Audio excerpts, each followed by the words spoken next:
5, 4, 3, 2, 1, 0. All engine running.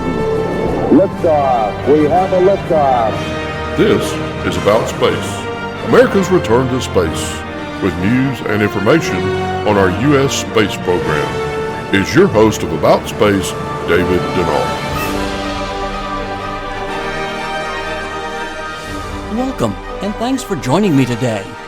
Well, it will be the fastest aircraft ever built to travel more than Mach 6 speed. That's 6 times faster than the speed of sound. It's Lockheed-Martin's son of SR-71. Details of the secret Skunk Works development of a hypersonic plane that could travel almost to the edge of space. Next, as America and the world is listening to About Space today.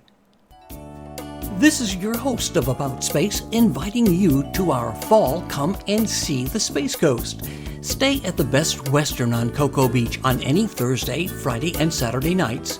Included are 2 tickets to the Kennedy Space Center, plus enjoy a full breakfast daily and all the amenities at this oceanfront hotel for just $215 per person, tax included, for 4 days and 3 nights. Yes, $215 per person for 4 days and 3 nights at the Best Western Oceanfront Resort. This is an exclusive offer for About Space today, so take advantage of it. For more information or reservations, email ddcruisand@tours.com or call 877-747-8631. That's 877-747-8631, and come and see the Space Coast. Welcome back. So, just what has been released for our knowledge about the new SR-72 aircraft from Lockheed Martin's Skunk Works division? Here's more on what we've learned.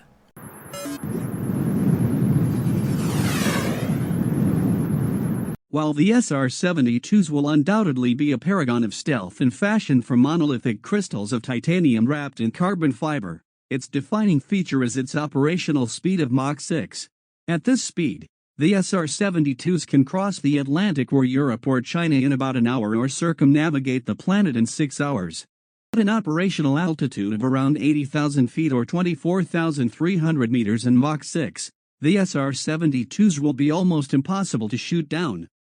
To get to Mach 6, Lockheed's Skunk Works lab, which has developed such luminaries as the U-2s, SR-71s, F-22s, and F-35s, is working with Aerojet Rocketdyne to create a turbojet scramjet hybrid engine that uses a turbine at low speeds, and a supersonic combustion ramjet is called scramjet at higher speeds. Like the SR-71s, these engines will have the same inlet and nozzle, with some kind of mechanical system that shifts the airflow between the 2 portions of the engine as airspeed changes.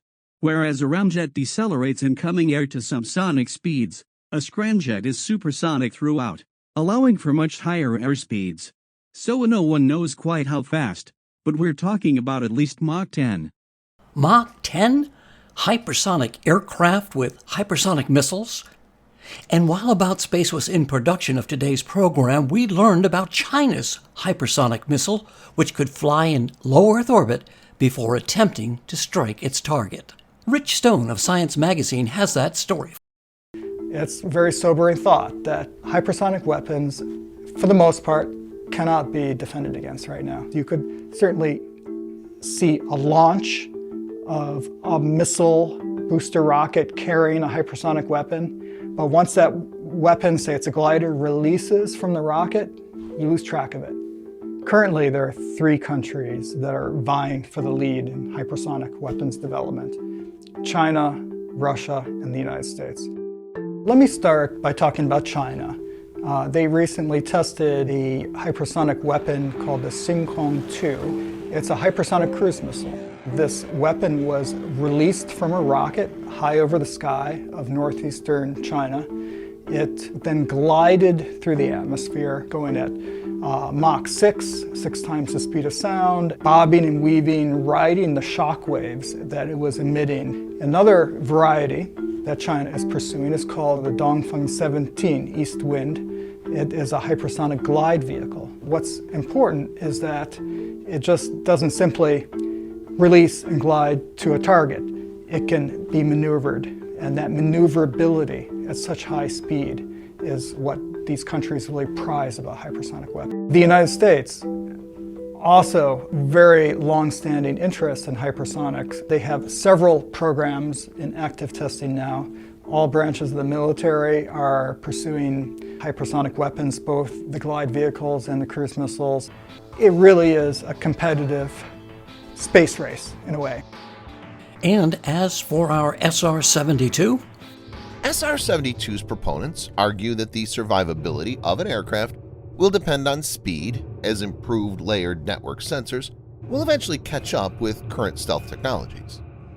The thought process, again, brings speed to the center stage as a means of defense.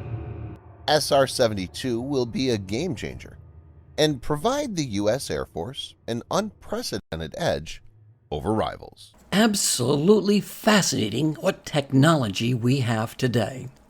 Well, About Space will continue to follow this developing and remarkable story. So be sure to have your family and friends listen each Tuesday with me on About Space Today, and on Fridays, America in Space with Don Meyer from Florida's Space Coast.